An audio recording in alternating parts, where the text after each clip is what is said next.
All right, so today's an interesting video. So I saw a comment on Jeffrey Verity Schofield's channel about myself. And by the way, if you haven't seen his channel, 100% go check him out. He's got a great channel with really straightforward advice.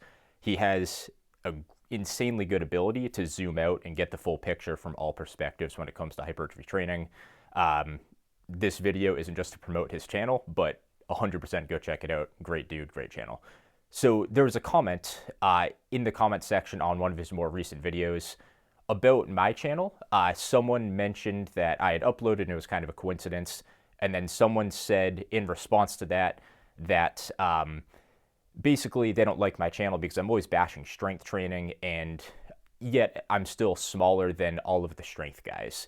And I do disagree with the entirety of that statement. In this video isn't just to argue with you, but I do think this is going to be a productive little debate. And I just want this to be a healthy, fun conversation where I can kind of give my 2 cents in response to not necessarily just this comment in particular, but the people in the comments that I've heard throughout the years about this kind of a similar point here. And this video isn't just to defend myself. This video is to help you guys, because it's comments like this that have thrown me off the right path for hypertrophy in the past. So what I want to do with this video is provide you guys with the mindset and the thinking skills to kind of debunk these types of comments and go down the right path when it comes to training. Because like I said, it's stuff like this that has messed me up in the past, and stuff like this that is the reason why I'm probably 1 or 2, maybe 3 solid years behind what I actually should be in terms of results. So let's get into it a little bit. And I do want to actually give basically the full quote. So essentially what he's saying is, you're always bashing strength training for size while being smaller than all the strength-focused guys. So the first part of this where he says you're always bashing strength training for size, there's a reason why I do this. And it's because it's worse than size training. So, like, hypertrophy training and bodybuilding style training is bodybuilding style training for a reason. It didn't just appear out of nowhere and we're just like, oh, we'll call it bodybuilding training. When you're training for something, you have a specific goal. And to get to that goal, you have to be specific and you have to go down the right path. We didn't just call curls bodybuilding movements because it's a curl. A curl is a bodybuilding movement because it's the best tool out there to get bigger biceps. And I'll touch a little bit more on this later, but when it comes to specificity and efficiency, there's a reason why bodybuilding training has certain staples, and there's a reason why hypertrophy programs, lifts, etc. are called hypertrophy lifts, programs, etc.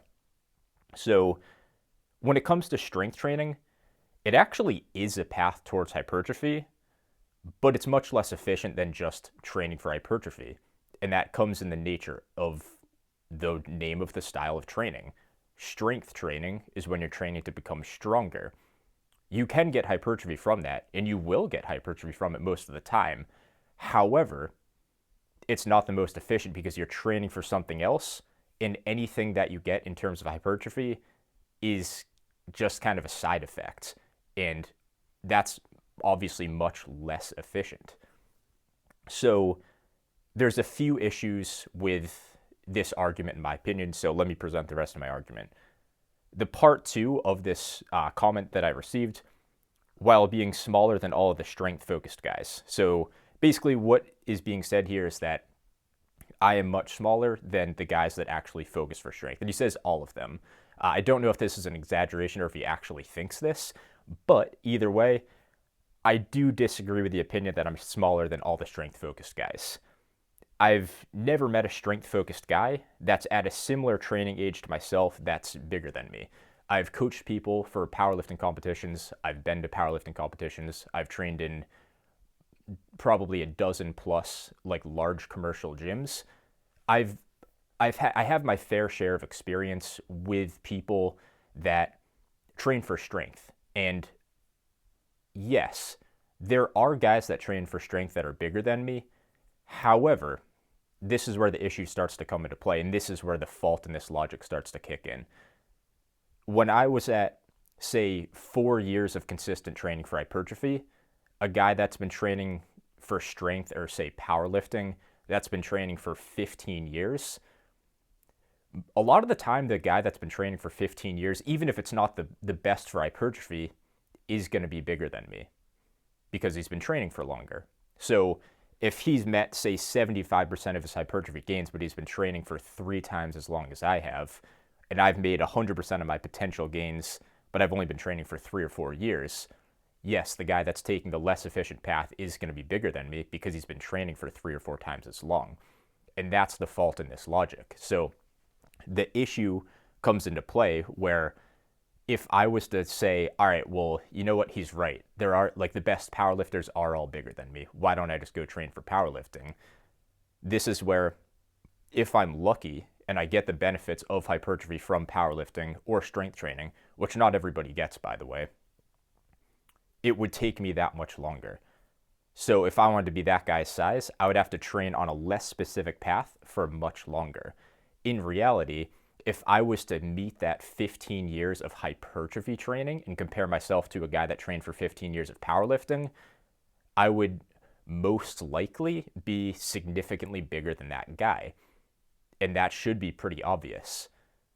Obviously, there are exceptions, because if the powerlifter trains much harder and is more consistent and, say, has better genetics, even though I hate to dive too much into genetics, but we do have to be kind of realistic here, then yeah, the powerlifter is going to be bigger. But in the vast majority of cases, the person that trains specifically for hypertrophy is going to be noticeably bigger than the person that trains for strength or powerlifting, given it's the same time period. And that's kind of the issue with this stuff. So when it comes to my own experience, and this is just my personal anecdote, so this isn't my best argument, but I do want to say I have my fair share of training powerlifters and training in powerlifting strength type environments.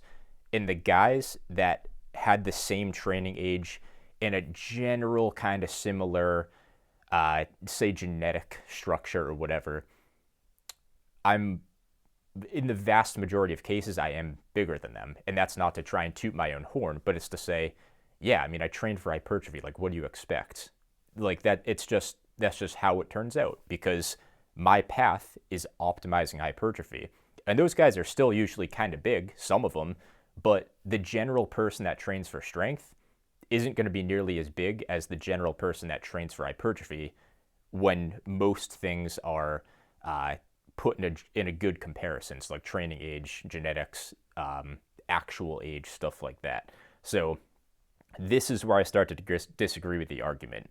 Like, yes, some strength training guys can certainly be bigger, but when you equate things out in terms of age, training age, and genetics, the guys that are training for hypertrophy are going to blow these guys out of the water. So I don't know who this person's comparing me to, but I would be willing to bet that when I am the age of the people that he's comparing me to, or at the training age of the people he's comparing me to, I'd probably be bigger than most of them.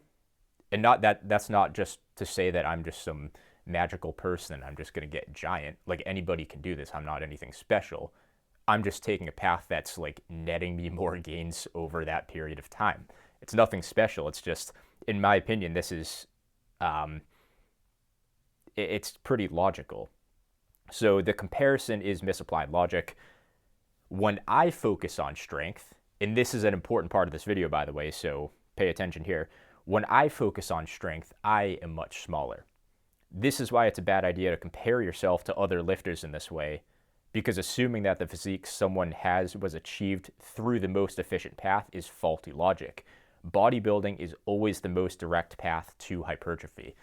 The goal is going to lead you down the path of the most efficiency. So when bodybuilding is your goal, the practices that bodybuilders use are always going to be the best path to that goal. And yeah, are there some people that train bodybuilding in an incorrect way? Is there fluff and pump workouts out there that don't work? Of course. But the best bodybuilders are the best bodybuilders for a reason. It's because they trained with that goal in mind. Just because another lifter is ahead of me or ahead of you doesn't mean that my path is less efficient. So hypertrophy training will get you there the fastest. An example I have here, like cyclists, professional bikers have bigger quads than me. Does that mean the most efficient way to get big quads is to go ride a bike? Of course not. The most efficient way to get big quads is to squat, plat squat, walking lunges, hack squat, leg extensions, leg press. That's the best way to get big legs. A person that's been professionally cycling for 25 years, of course their quads are going to be big, but you could probably get there in half that time or less from choosing the path that gets you more hypertrophy in the meantime. Same thing with, say, gymnasts. Yeah, a lot of the times they have big biceps, but is doing gymnastics the most efficient way to get the biceps that that person has? No, that gymnast probably could have had the same size biceps in half the time by doing curls, right? So it's the same logic to strength training or powerlifting. Could that person get big from strength training or powerlifting? Of course they can, but it's the less efficient path. So could they have gotten that same size from training for hypertrophy in half the time? Yes, most likely in most cases. When I was strength focused, and I was good at it too. It's not like I just tried strength and I wasn't good at it, so I gave up and said it doesn't work. Like I was deadlifting 500 for 10, 1 rep maxing over 600, benching 225 for 20, etc. I had all these big numbers, and I still wasn't growing that much. I made a little bit of gains, sure, but when you look at the progress pictures, when you look at the measurements, it's a literal fact that my measurements go up faster when I'm training for hypertrophy. I just posted an arm transformation on my Instagram earlier today or yesterday, I can't remember. And my arms grew more in a 3.5 month bulk than they did in 2 years of training with a strength focus in mind. And this is what I'm talking about. Like, could I get big arms through powerlifting and strength focused training? Yeah, but it would probably take me 4 times as long. And that's the issue. So yes, there are guys that train for strength that are bigger than me, probably. I haven't met a whole ton of them when you equate most things. And when I have met the guys that train for different goals that are bigger than me, it's always because of a glaring, obvious kind of elephant in the room. There's always an asterisk. It's always because they're much older and they've been training for much longer. And that's pretty much always the case. So yeah, I don't want to keep talking in circles for this entire video. I do want to leave you guys with this though. So focus on what gets you results the fastest. Don't compare yourself to someone else that's just way ahead of you. Do compare yourself to others and do try and take methods. It's good to look at how powerlifters train to learn maybe they do a few things well. Maybe there's a few things that they're really lacking in that we can learn from to avoid. Same thing with people that train for general strength, or maybe cyclists too. Like, what do cyclists do to get big quads? They train, maybe it's the high frequency, so that's something to take from that. And then the gymnasts, it's the high tension and the lengthened position of the biceps. So do we just go do gymnastics, or do we find a way to get those same benefits that we can kind of learn from gymnasts and apply them to a much more efficient and optimized way in the actual gym and get those same biceps and get those same quads in probably half the time, right? So focus on yourself, train with a few different methods, try a couple different things, measure your results. When you start measuring your results, that's when you start to learn what actually works and you stop getting tricked and fooled into following methods that simply just don't work for hypertrophy. So that's basically it. Hope you guys enjoyed. And yeah, I think this is a cool comment, and I think it's a good opportunity for me to state my case here. So even though that guy probably doesn't like my channel, I do appreciate you giving me a little bit of food for thought to make this video. So yeah, with that being said, hope you guys liked the video.